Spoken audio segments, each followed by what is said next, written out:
Hey everyone, welcome to an NFL video. This one we are lineup building for week 7 of the NFL season on Draftkings. I'm going to take you guys along my process of building a cash game lineup, and you can also expand that to single and 2 GPPs because as for me, I like to play one lineup a week. I do not make a whole bunch of lineups. I'm not a mass multi-entry guy. I've got nothing wrong. I have nothing against people that do that, but just for me personally, I like to make one lineup a week and just roll with that.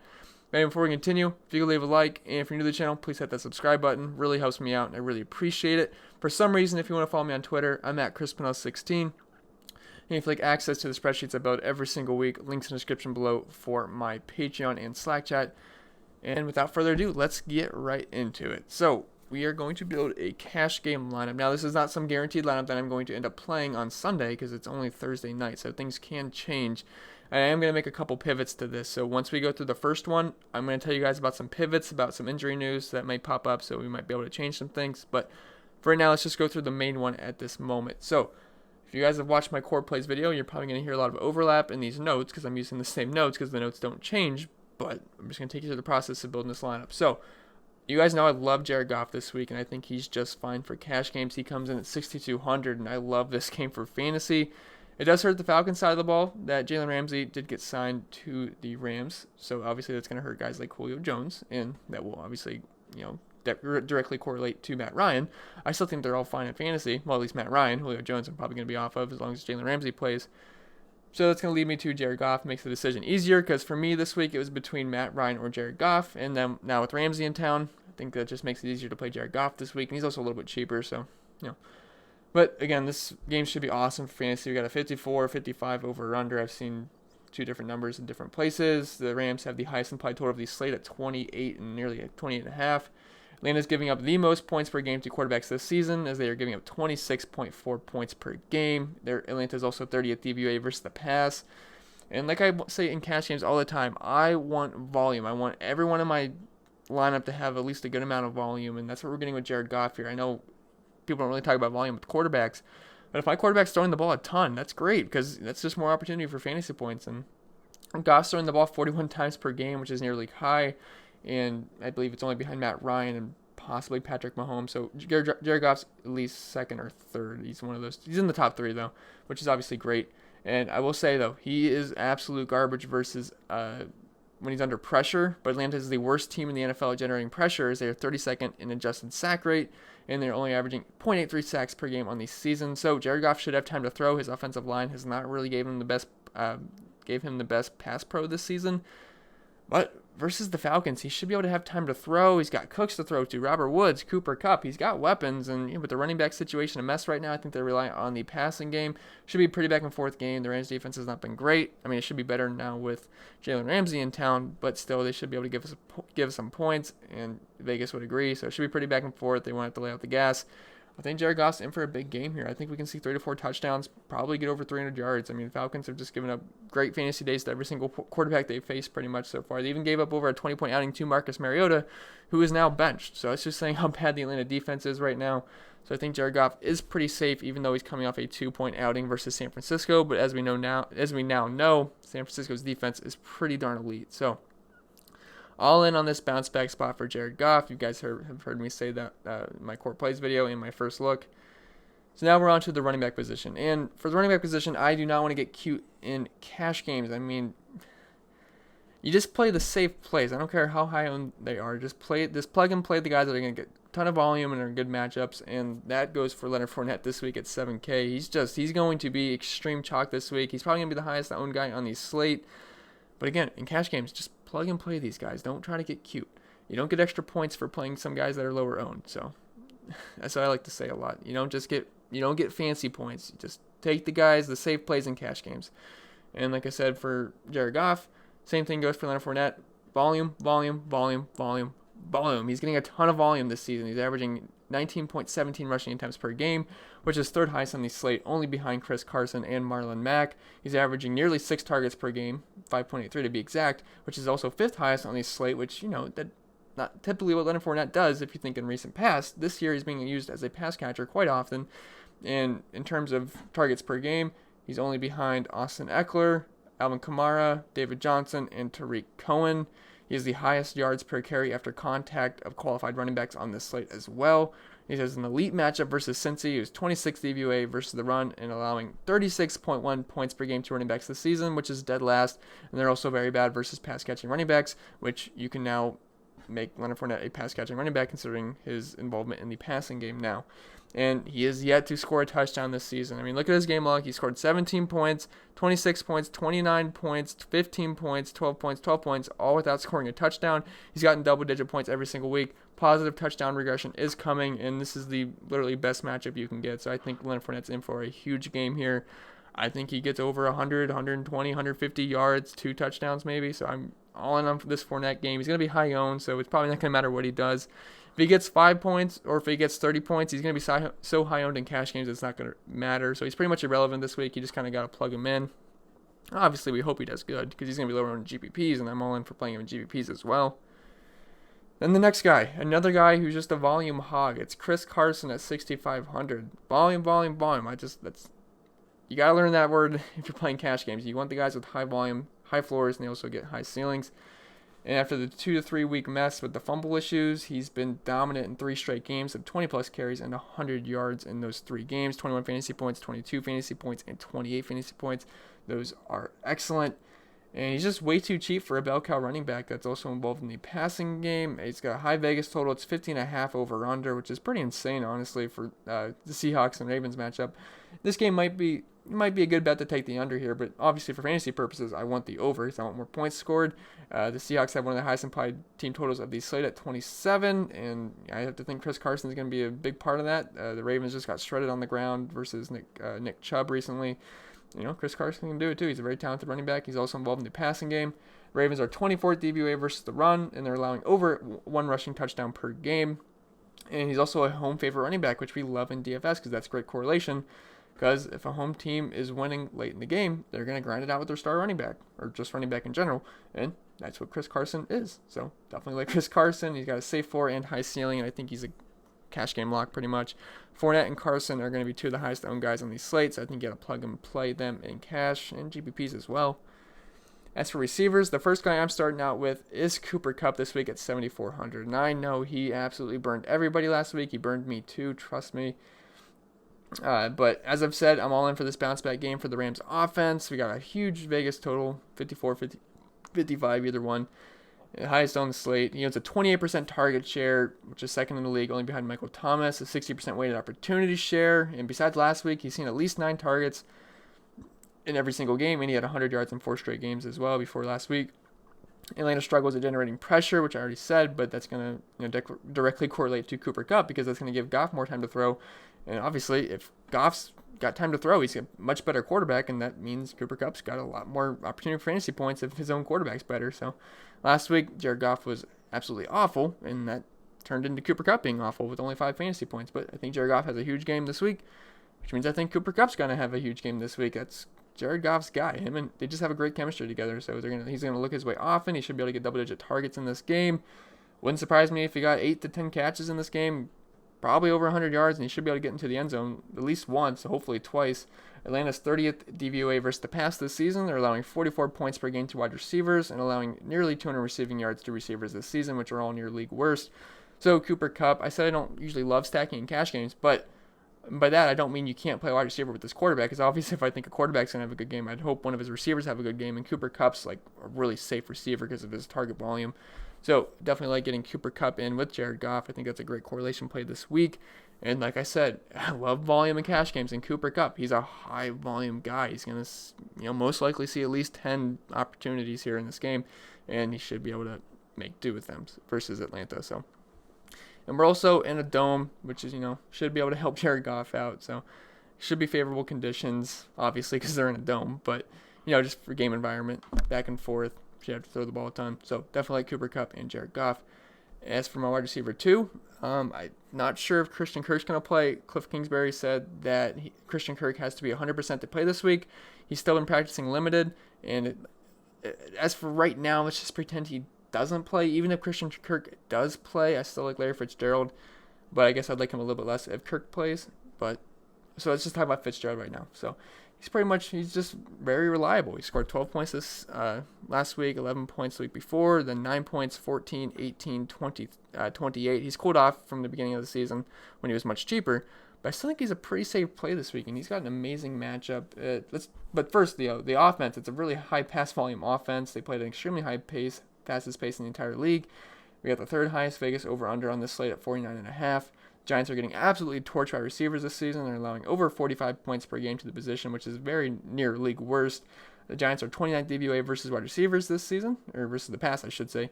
They're allowing over 200 receiving yards per game, which is right near league worst. Fitzgerald has PFFs. He has the top 3 wide receiver versus cornerback matchup on the week in the slot versus Grant Haley. She'll be able to eat them up. Julian Edelman just ate them up last week. Also a slot receiver. I think Larry Fitzgerald should be fine. I would be surprised if he doesn't get into the end zone this week. And he should be able to get you over double-digit points.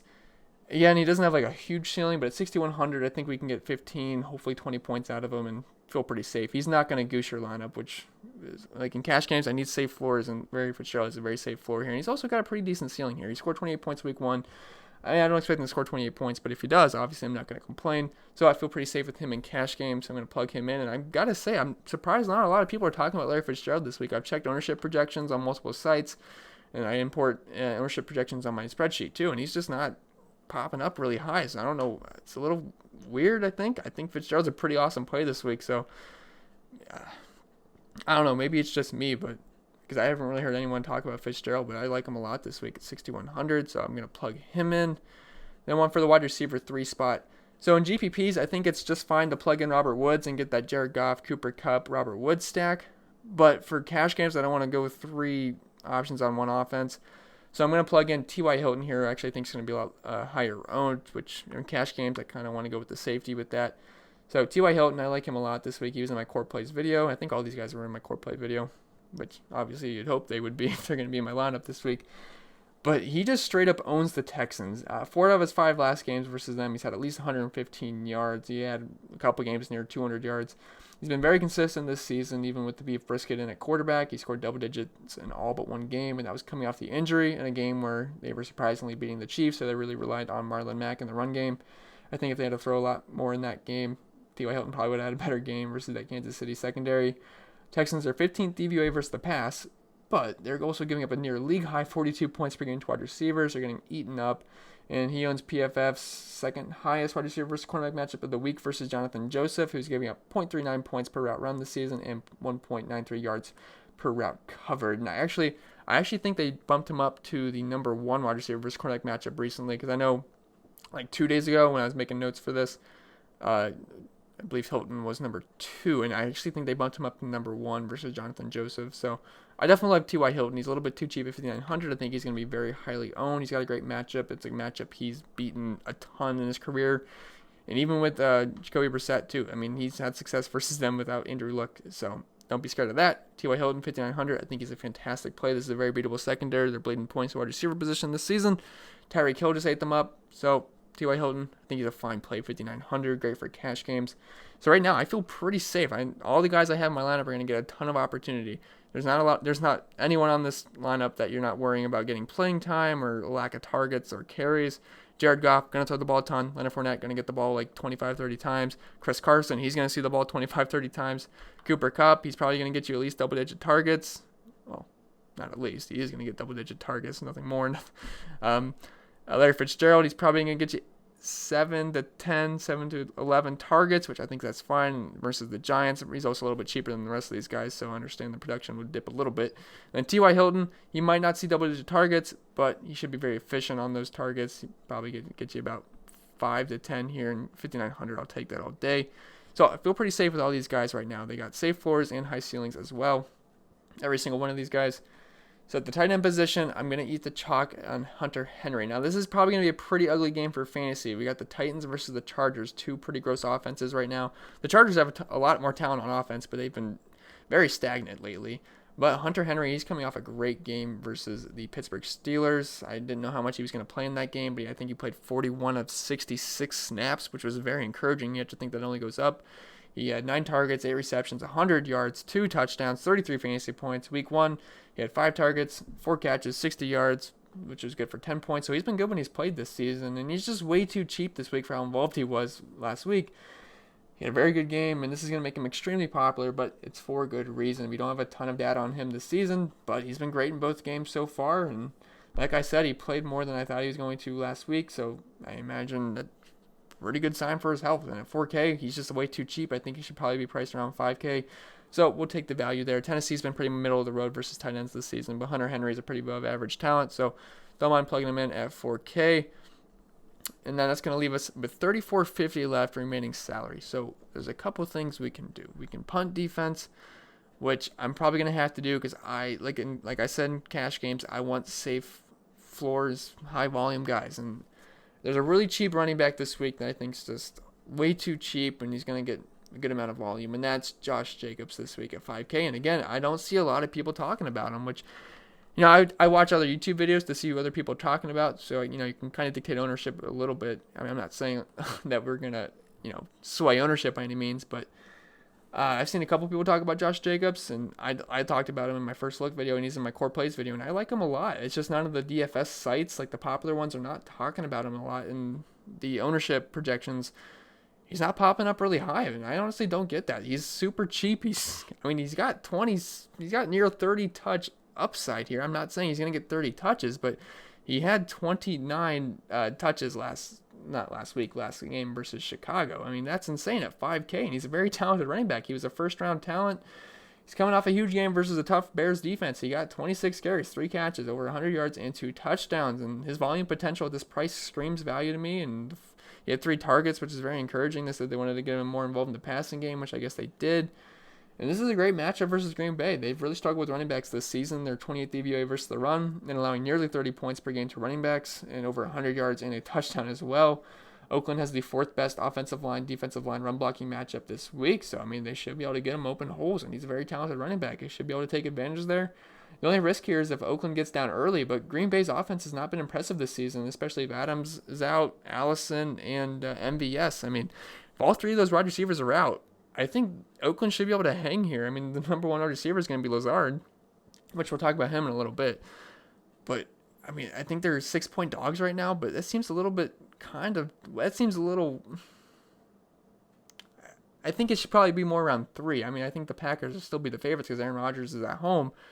But 6-point spread seems a little bit too high for me. I think the Raiders hang in this game. They're going to feed Josh Jacobs. It's a very beatable matchup. The Green Bay secondary has been pretty solid this season. And I think they're, the wide receiver group for the Oakland Raiders is not fantastic. And Darren Waller actually just got downgraded to limited in practice. So I think they're just going to rely on Josh Jacobs. I think he gets you over 20 touches here. It's a good matchup. I don't think they fall behind too much, especially if they're missing all 3 receivers. So Josh Jacobs at 5K, you're going to get me, probably about 20 touches. You're talented. It's a good matchup. He makes a ton of sense to me at 5K this week. And I know people would be worried about game flow, but I really don't think we have to worry too much about that this week. And when it comes to defenses, I just punt it, whoever fits. And honestly, if the Green Bay Packers are going to be missing all those guys, and we're playing Josh Jacobs, I think it makes sense to actually want to play the Raiders defense here. I know it's not the greatest matchup versus Aaron Rodgers at home, but at 1,900, they don't need to do much for us. And if we're playing Josh Jacobs, we would want the Raiders defense to hold up and be able to keep this game close, because then that would mean Josh Jacobs can run the ball a ton and they don't have to go pass happy. So it would actually be a really good correlation here. And the Raiders defense has not been absolutely horrendous this season. They scored 8 points, 10 points, -1. Obviously that sucks, but 3, 4. They're only 1,900. They do not need to They do not need to score a bunch of points here to hit value. The Jets defense scored 1 point last week, and I did just fine. So I'm not going to play the Redskins defense. I'm not going to play the Dolphins defense. So the Raiders at 1,900, I don't mind that at all. So we can plug the Raiders defense in here, and I feel pretty good about this lineup. We got a high floor lineup, and we got high ceilings as well. Jared Goff, Leonard Fournette, Chris Carson, Cooper Kupp, Larry Fitzgerald, T.Y. Hilton, Hunter Henry, Josh Jacobs, and the Raiders defense. I don't love the Raiders defense by any means, but they should be able to get the job done. I'm not saying they're going to score 15, 20 points, but I think they can get us like 1 to 4. I'll take 1 to 4 points out of the Raiders defense, and hopefully everyone else does their job, and it really shouldn't come down to how my defense does, hopefully. So I think that's a good cash game build there. Got a lot of safe floors, like I said. Now, if all 3 receivers for the Packers are out, I think that's going to make Lazard pretty high owned. So let's just play around there and see what our lineup would look like if we put in Lazard. He is bare minimum 3K. If I can find him. I'll just search his name. It's going to be hard to find him in there. Okay, so now plug in Lazard, that gives us 3,100 left. So I probably don't want to spend that all on my defense, but that's going to give me 5K left, and I'm not going to overpay for a defense. So maybe we can upgrade at, I don't know if we'd be able to fit in Saquon Barkley. I don't know. Let's see. That's going to give us 1,100. Okay, we don't have an 1,100 defense. Maybe you could get someone in like Dalvin Cook. I don't love Dalvin Cook this week, but at 2K, maybe we can plug in the Colts defense. I really don't love playing a defense versus Houston, but I've done it before and it's worked out fine. So maybe something like that. I mean, you get 3 stud running backs: Leonard Fournette, Chris Carson, Dalvin Cook, all have 30 touch potential. Yeah, I don't hate something like that. If Lazard ends up being the number 1 receiver there, maybe we can throw in, or maybe we can change our tight end. Maybe we can get Evan Ingram versus the Arizona Cardinals, who obviously we know are the worst team in the world versus tight end position this season. And Evan Ingram's one of the most talented tight ends in the NFL. So we plug him in, that leaves us 3,750. Maybe we can go back to the Jacobs well, and that would give us 2,500 at defense left. So we'll see what 2,500 defenses are. Giants, probably not. Cardinals, no. Lions versus Detroit, it's not the worst. Falcons, no thank you for sure. Ravens defense, not been the same this season. So actually, I kind of don't like that a lot, because then I don't love any of those defenses that are 2,500. I don't really want to leave salary on the table. But maybe if we went with maybe someone like Mark Andrews. I like Mark Andrews a lot this week. So then it was this 4,100 at defense. You can fit in the 49ers. I don't know. I'm just playing around, but that's just ways we can go.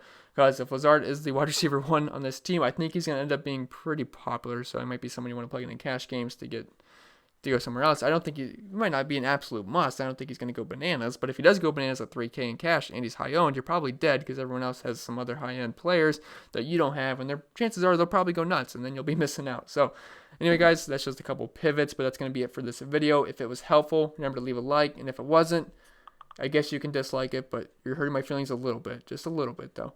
And then that's gonna be it. I'll do my chalks and my chalk plays and pivot plays video probably tomorrow, and I think that's going to be it for the week. And then I'll do that Sunday Night Football Showdown slate and the Monday Night Showdown slate and the first look on Monday. And I think that's going to be it. So I'll see you guys in the next video, and I wish you guys the best of luck heading into the weekend and for tonight's Showdown slate. Looking forward to it. If you haven't already watched that video, check it out as long as I get this video up in time.